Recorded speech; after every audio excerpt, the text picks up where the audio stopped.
everyone. We are following breaking news. Thousands of Israelis celebrating at Hostage Square there in Tel Aviv with chants of "Thank you, Trump," for brokering this Gaza peace deal set to bring the Israeli hostages home in about 48 hours after more than 730 harrowing days. U.S. Special Envoy Steve Witkoff and President Trump's son-in-law Jared Kushner and Trump's daughter Ivanka all addressing the crowd with words of victory for the hostages and their families. The return of each hostage is not only a moment of homecoming and relief, it's a triumph of faith, of courage, and of our shared humanity. President Trump gears up now to make his way to the Middle East. Right now, the first phase of the peace deal is underway. Israel is set to receive the hostages, 20 of which are believed to be alive, in exchange for around 2,000 Palestinian detainees, including convicted terrorists. But one detainee that is not expected to be returned is a high-profile figure many Palestinians view as a symbol of resistance, remains behind bars. Experts say Israel may fear his release could fuel political unrest and strengthen Hamas. It's a move they are not willing to risk. The deal, brokered under President Trump, took effect Friday, marking a first step toward ending a 2-year war that left much of Gaza in absolute ruins. Thousands of Gazans are now making their way northward, hoping to return to what's left of their home as the ceasefire appears to be holding. 200 U.S. CENTCOM personnel are beginning to monitor the deal on the ground. Joining us now to talk more is Georgia Republican Congressman serving on the House Foreign Affairs Committee, Rich McCormick. Congressman, thank you so much for joining us. Pleasure to be with you today. Thank you. So the ceasefire framework calls on an international body. It calls for them to be there to govern Gaza, and then for U.S. personnel to be sent to Israel to help monitor this deal. Let's take a listen to a little bit more of what President Trump says. What is the international stabilization force that's going to deploy to Gaza? What is that going to look like? To be determined, really, I think there's going to be a large group of people determining what it will be, and a group of people funding it that are very rich countries are going to be funding it. People want to see this work. It's going to work. It's absolutely going to work. And it starts, it's already started. We've signed, as you know. Everybody's agreed. Yeah, he seems very sure that this is going to hold. He said both sides are really tired of fighting there. What do you think this is really going to look like there? Could could it put U.S. troops at risk?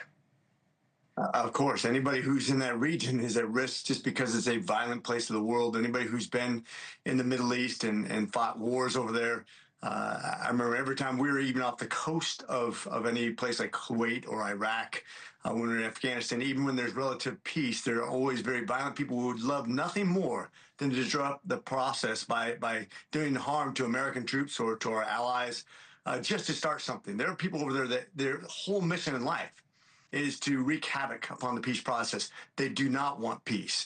The vast majority of people who live there want peace, of course. I think Israel wants peace.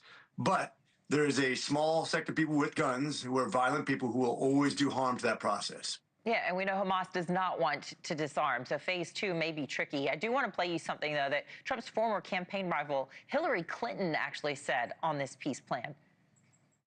It's a really significant first step, and I really commend President Trump and his administration, as well as Arab leaders in the region, for making the commitment to the 20-point plan and seeing a path forward for what's often called the day after. And she knows firsthand how difficult this must have been after being Secretary of State herself. And it hasn't just been over the last couple of years that this has been going on, the unrest. I mean, you could say that it's been happening for generations or even centuries there. So politically speaking, what do you think this means for Trump? And will we see more Democrats praise him for it? I've seen several, actually. It's been surprising to see so many people who are considered adversaries of President Trump come alongside and say, you know, whether you like President Trump or not, this is a significant step in the right direction. Could it fall apart in any minute? Of course.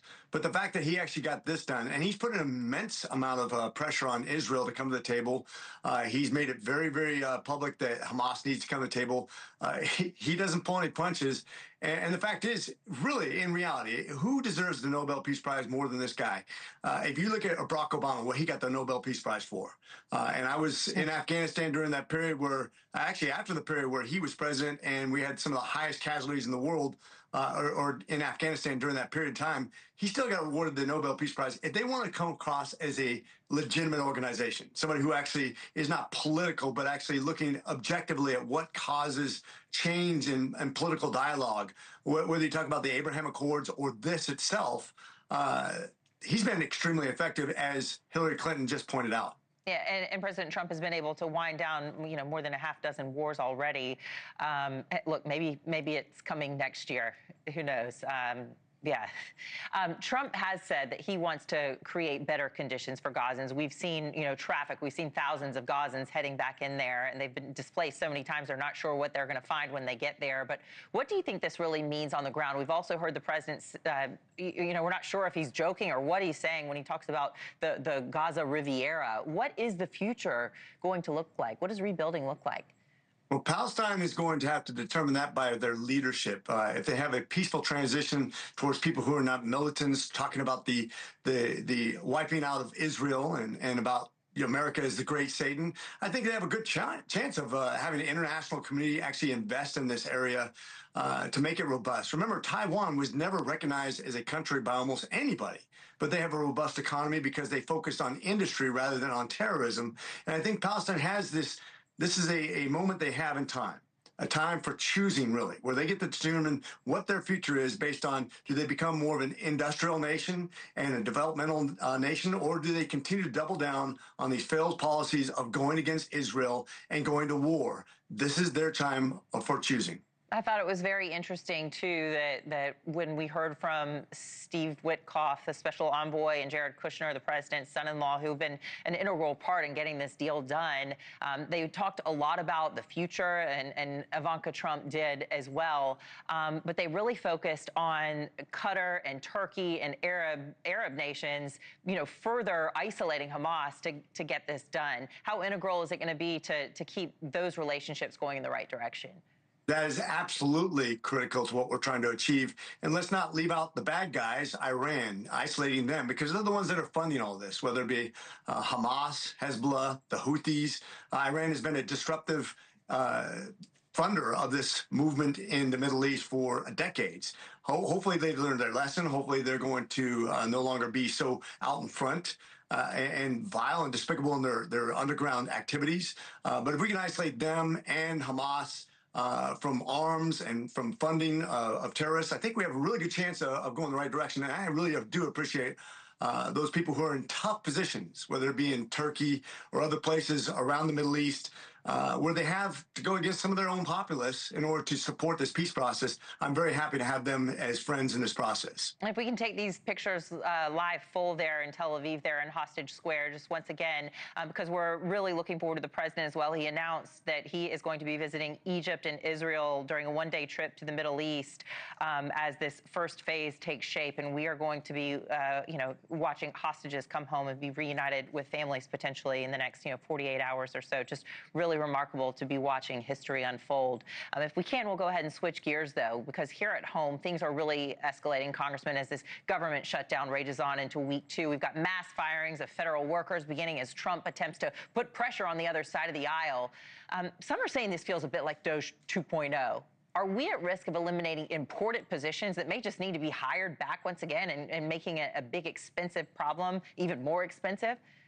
Of course, we're always at a risk for that. I didn't like how aggressive Doge was in firing people who they had to hire back a couple days later. I was very critical of that. And by the way, you don't celebrate that. You don't get out any chainsaw or anything else like that. You do the hard things required whether it be by law or by necessity. We have to do a lot of hard decisions in the next few years because we are 30% in deficit spending per year. We're heading towards a cliff that we will not be able to resolve in paying our debt servicing. Just the interest payments on our debt right now are over $1 trillion per year. That's the same size as the economy of South Korea. It's not sustainable. We're going the wrong direction on that. And we haven't done anything. And whenever I ask my colleagues across the aisle, and I mean this in good faith, what do we do to address this? They always say waste, fraud, and abuse. But then whenever you point out waste, fraud, and abuse, they're like, no, we can't do that. So tell me what the better idea is. Shrinking government, being accountable, figuring out where the fraudulent payments are in Medicaid and Medicare, which takes up, by the way, about a third of our budget and is increasing dramatically every year. Holding insurance companies accountable for their dramatic rise in profiteering since the Affordable Care Act.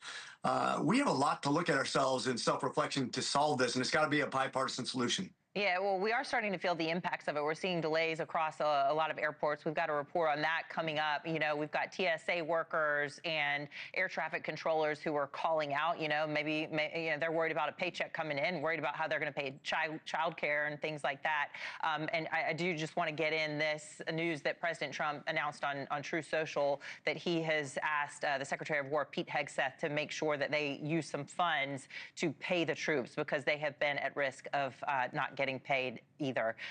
Georgia Republican Congressman Rich McCormick, I appreciate your time. That's all we've got today. Thank you. Appreciate you. Semper Fi.